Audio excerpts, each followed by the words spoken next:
Welcome to this explainer. Look, if you've been managing Windows deployments lately, you've definitely noticed a massive shift.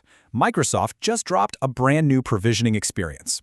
It's officially called Windows Autopilot Device Preparation, but honestly, everyone in the IT community is just calling it Autopilot V2. Now, if you're sitting there feeling a little bit torn about whether you should stick with the classic Autopilot or jump ship to the shiny new V2 architecture, you are absolutely not alone.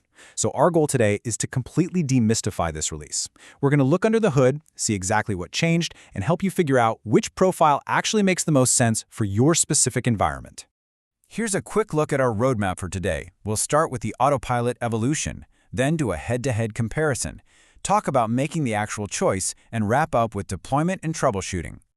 All right, let's kick things off with part one, the Autopilot evolution. To really get why V2 exists, we gotta talk about the elephant in the room, harvesting hardware hashes. For years, classic Autopilot meant dealing with tedious CSV imports, hunting down hardware IDs from vendors, and managing all of that overhead in Intune before a user could even unbox their laptop. It was a massive collective headache, right? Especially for organizations that just need to procure devices ad hoc or in small batches. Well, enter Windows Autopilot Device Preparation. And I want to be clear, this isn't just a minor feature update. It is a completely unified cloud-first deployment profile. And the absolute biggest headline here? It completely eliminates the need for hardware hash pre-registration. Devices don't need to be pre-registered in Intune anymore. Instead, enrollment is triggered simply by the user logging in with their work account. It's a zero registration approach that's designed to be totally hands-off for IT. So how does this streamlined flow actually work in practice? It's pretty cool. First, the user unboxes the device, connects to Wi-Fi, and signs in with their Entra ID. Now here's where it gets incredibly smart.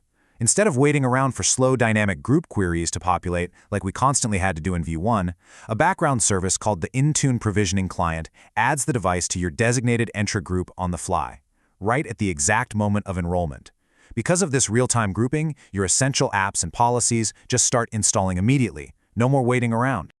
Moving right along to part two, the head-to-head comparison. Let's look at the core architectural differences. Both profiles support standard Entra join, which is great. But you really need to pay attention to that second row. V2 does not support hybrid Entra join. This is a massive deciding factor.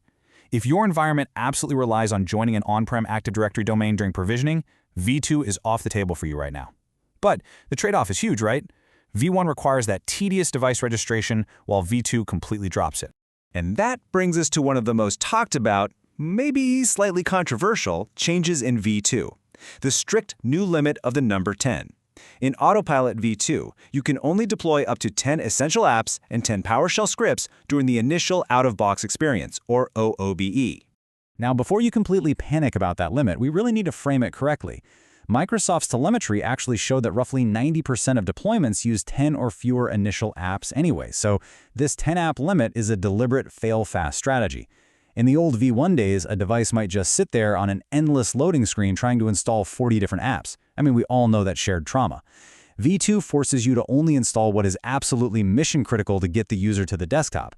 Any other non-essential applications, they'll just silently install in the background once the user's already logged in and working. Let's dig a bit deeper into those app capabilities, because honestly, this is a massive win for V2. Yes, V1 technically supports attempting up to 100 apps during the enrollment status page, but V1 has a notoriously frustrating limitation. You absolutely cannot mix Win32 and line of business apps without risking catastrophic deployment failures. V2, on the other hand, handles this beautifully.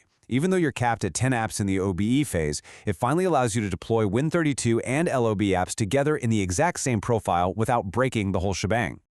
All right, part 3, making the choice. Let's figure out what you should actually do.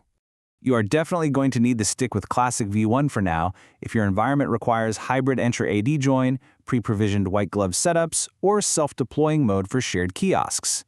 Also keep in mind, V2 requires Windows 11 with recent updates.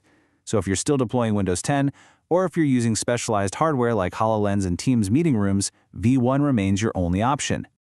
On the flip side, you should absolutely jump to V2 if you fall into these categories.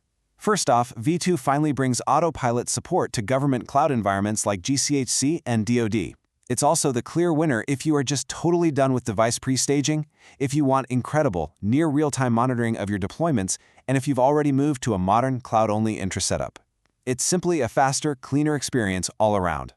To kind of sum up the vibe of each choice here, a V1 environment is highly customized with deep setup screen controls, but it demands heavy IT overhead to pre-stage all that hardware. A V2 environment, though, it's standardized and cloud-first. Sure, it sacrifices a tiny bit of initial customization, like fully hiding every single privacy screen, but in exchange, you get a user-driven, zero-registration experience that requires almost zero manual IT effort beforehand. Which brings us to our final section, Part 4, Deployment and Troubleshooting. Listen, V2 completely overhauls the reporting experience, and it is such a relief. You can finally say goodbye to the old, laggy enrollment status page reporting. Intune now features a dedicated Autopilot deployment report that gives you granular, near real-time status tracking on a per-device level. This is a total game-changer for admins who previously just had to guess what a laptop was doing out in the field. Inside that new real-time monitor, you can track exactly where things stall out across 3 specific phases. First up is policy installation. That's your initial setup. Second is script installation, which tracks your targeted PowerShell scripts. And finally, Phase 3 tracks your Win32 and Microsoft Store app installations. You get to see the status of every single app and script as in progress, installed, failed, or skipped. No more flying blind. Okay, reality check time. If you've been troubleshooting Autopilot for years, you've got to unlearn a few habits. That trusted Get Windows Autopilot Diagnostics PowerShell script you love? Yeah, it doesn't work on V2. Instead, your new primary tool is the Bootstrapper event log, which tracks the flow in real time. Need to do a deep dive? You'll be looking at the TSM and initial provisioning registry keys. And for app failures, you'll be digging deep into the Intune Management Extension, or IME logs, using tools like CMTrace.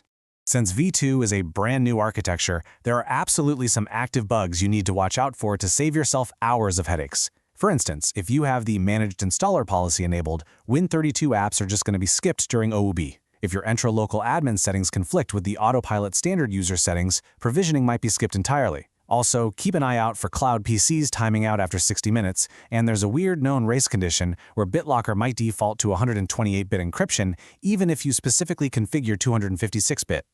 Quick, vital security tip before you go deploying this everywhere. Because V2 removes the requirement to upload a hardware hash, technically anyone in your Autopilot user group could log into their personal Windows 11 device at home and trigger your corporate provisioning. You don't want that.